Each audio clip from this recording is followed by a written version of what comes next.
Welcome back, my friends, to the show that never ends. Come inside, come inside. It is time to start revealing the Cinema Legacy poll. And because you were sick earlier this week, Pop, we are here back again as kind of a epilogue or an add-on to our episode this week to reveal the first, I guess it's technically 12, but 10 items on our list of the official CLP rankings. So we had, as you decided, we went to 120 plus ties. So technically there will be 122 films recognized for this project. Again, we did not have everybody on the announcement when we made it last week, and that was revealed, everyone that was participating in the polls. So I would just like to quickly share all of our participants who at least requested or allowed us to be named here now. So first off, obviously, both you and I submitted lists for this project. We also had significant help as far as organization and help in the tabulation, other things of this project from three primary people: Andrew Corns, Heather Stewart, Sarah Shea. I specifically tried to thank them in just about every communication going forward for everything that they did for this project and helping us with deciding the logo and whatever. This was very much a community effort.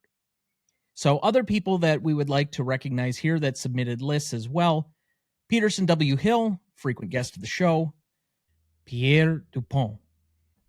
I know I probably butchered that, Pierre. I sincerely apologize. I can't pronounce French very well. It's just, I'm an Anglo-Saxon American. It just, I try. Another frequent guest of ours, Jailan Salah Salman. We also had Kristen Battistella, both of In Session Film; Amanda Netherington over at Oscar Upsets; Aisha Khan of Every Sci-Fi Film; Ryan Luis Rodriguez of the One Track Mind podcast; Brian Scuttle of the Sonic Cinema podcast; Damon Carter of the Never Ending Watch List. We have Frank Mendoza from Reels of Cinema and Movies Across the Pod, who's been a frequent guest of ours; Morgan Phillips Pete of Hall of Film over on YouTube. We had Frankie Sparks and Scott Eisenberg, one-time guest, going to be on again with us next year from Shoot the Flick. We had Adam Freed, multiple-time guest on the show from Movie Archer, who also contributed. We had Chase Skaken over at Real Rate on Instagram and Twitter.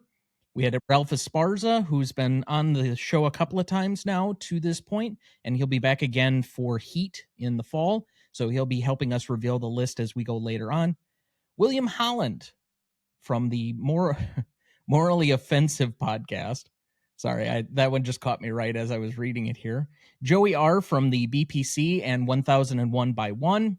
Sarah Callan and Jen Hahn of Movies and Us, who have been contributors to our show. We were also on their show for the Jaws episode that they did a few months back. They will be on with us later in the fall to help cover Raging Bull, of all things.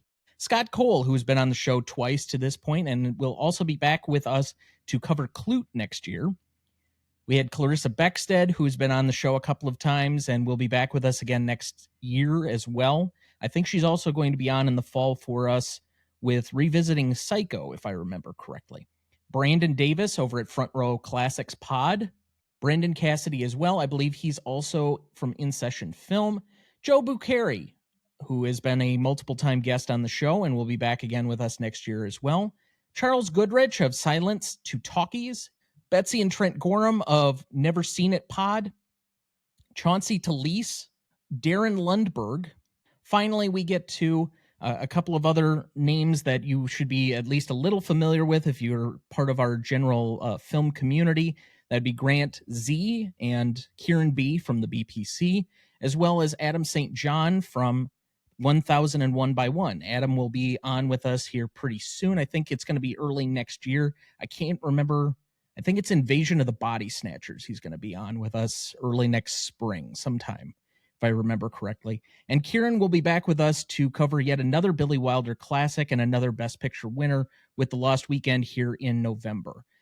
So we wanted to thank all of you for all of your contributions, submitting lists for this that covers the wide breadth of a lot of different shows and communities. And certainly, this is not a one-off project. This is just the initial start. We will be updating this periodically. We're not sure exactly what the interval will be in between when we do updates to this particular list. But in the interim, we'll probably have either a genre specific or maybe like a decade specific list that we'll have people contributing towards. So things like that will be yet to come. But with that, before we get any further, we will reveal the first 10 in our list of the CLP. So, first up here, we have a tie at 120 between three films. Reservoir Dogs, a film that we've covered on our show, from 1992, the Quentin Tarantino film. We had King Kong, the original King Kong from 1933, and Jackie Brown from 1997, also a Quentin Tarantino film. Then at 119, we have The Lord of the Rings, The Fellowship of the Ring from 2001. At 118, we had The Treasure of the Sierra Madre from 1948. At 117, we have the Akira Kurosawa classic High and Low from 1963. Then at 115, and no, that is not a mistake, we had a tie. So whenever you have a tie, you skip over one of the numbers. Therefore, so there will be 2 at 115 and none at 116. In this particular case, we had 2 films that tied at 115, Train to Busan from 2016, and Wings, the original best production or best overall production from 1928 of the Oscars. That film came out in 1927. At 114, a film we covered earlier this season, that would be Nashville from 1975.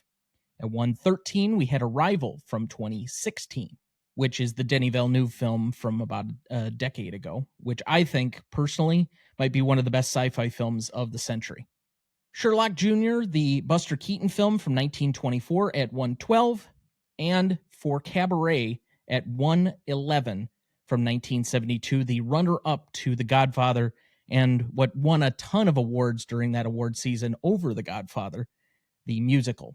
So, initial reactions to the list as we've revealed so far, the first, I guess technically 12, but 10 spots on our list. Well, it's a wide range of films. We have, I believe, 3 foreign films in that list. So, High and Low, I don't know about Train to Busan. I'm not familiar with it. Nothing else there is really foreign language per se. However, they're made by non-Americans. So like The Lord of the Rings was made by Peter Jackson. So I don't know, but that's kind of an Americanized production. You have 2 different Quentin Tarantino films, both tied at 120 in Reservoir Dogs and Jackie Brown. So 1 silent film, 2 very early films. Actually, 2 silent films. You got the Buster Keaton Sherlock Jr. from 1924 and Wings from 1927. Okay, Wings was silent. That was a Howard Hughes production where he really got his start in movies. Correct. So, plus we have the infamous King Kong, produced by Joseph P. Kennedy, President Kennedy's father, who put his girlfriend or mistress in it, Fay Ray. So we had 2 films in here from the 20s. We had 1 film from the 30s, 1 from the 40s, none from the 50s, 1 from the 60s, 2 from the 70s, none from the 80s, 2 from the 90s, 1 from the aughts, and 1 from the 2010s. So we covered a pretty wide range in these 12 films.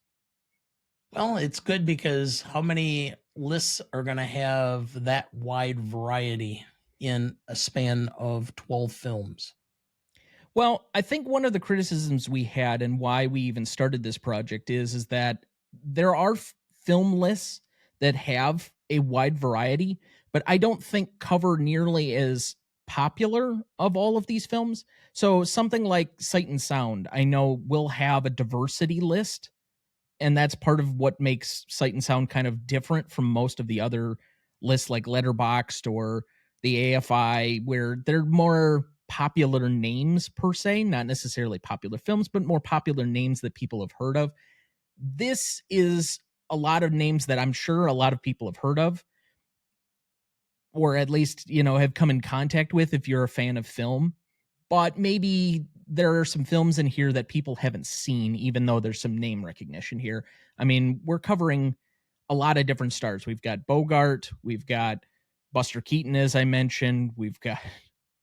So, I mean, there's a lot of different people, directors covered in here that I think people are very familiar with. Yes.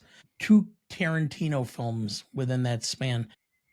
I mean, it was nice to see Reservoir Dogs in there, which I think is one of Tarantino's best because it's his first real film, and I think it's the more raw and powerful of the films. I actually like it better than Pulp Fiction.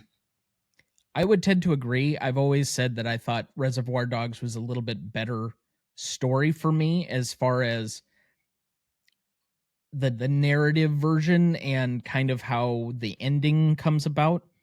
I've only seen Jackie Brown once. I am still kind of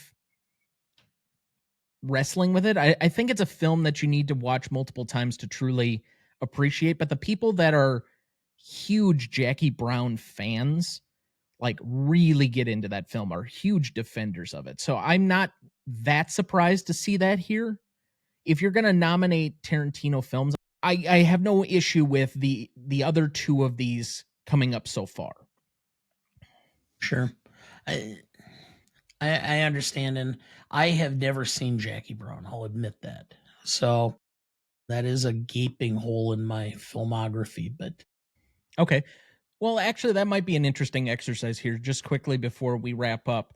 How many of these films have you or have you not seen? So I have seen Reservoir Dogs. I've same. seen King Kong, the original. I've only seen pieces of it. Okay.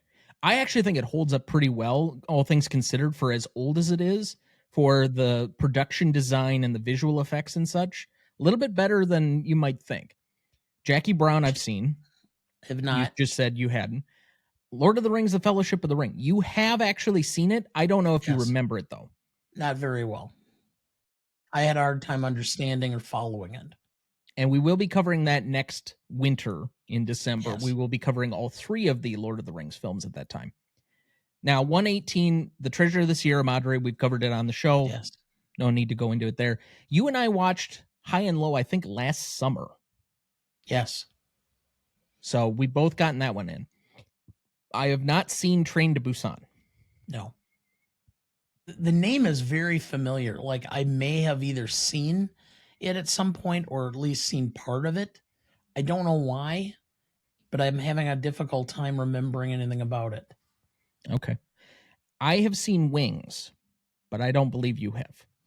No, I have not. It's also been quite a while since I watched Wings. I want to say it's probably edging on 8 to 10 years, somewhere in that range. We just covered Nashville earlier this year, so I know you've Yes. seen that.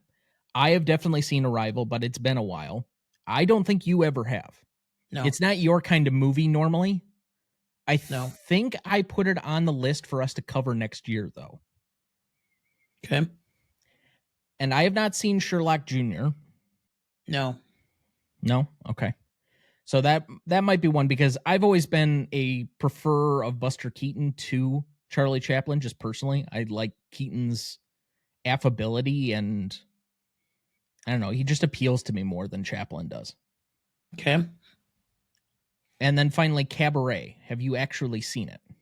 No, I have not. Okay. I have. It's one of the few musicals where I was kind of turned off by it, to be quite honest. Okay.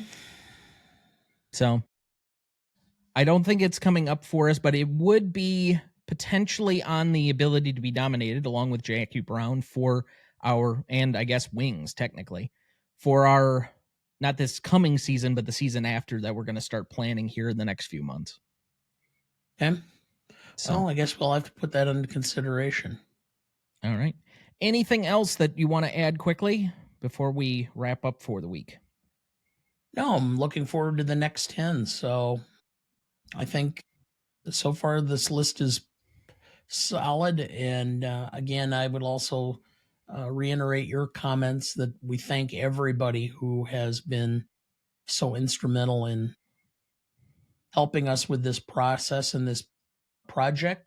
But we're hoping that this creates some conversation and some interest in some of these movies among the fans and the people out there who are listening to our podcast and all the other fellow podcasters. So again, this was a community project. It's a community effort. I know that technically, since we're releasing it on the Greatest Movie of All Time podcast, it is a little bit more closely associated here, but this was certainly not done because of us. This was done with us. And so, Yes. again, just thank you to everybody who contributed so far, everybody who's going to be listening and watching and sharing, and all the other stuff that's going to be going on for the next few months as we kind of count down from 120 plus ties to number one. The final two films on our list will be revealed on our last episode of the season, which comes out on Christmas Eve, which will be our Promising Young Woman episode that we have planned.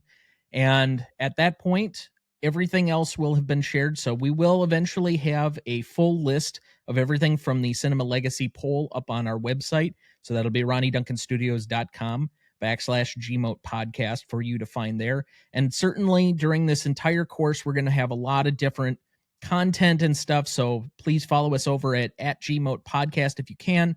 We will be tagging a lot of your favorite Cinepodcasters as well that were part of this project. So they will be helping to share all of the information with you.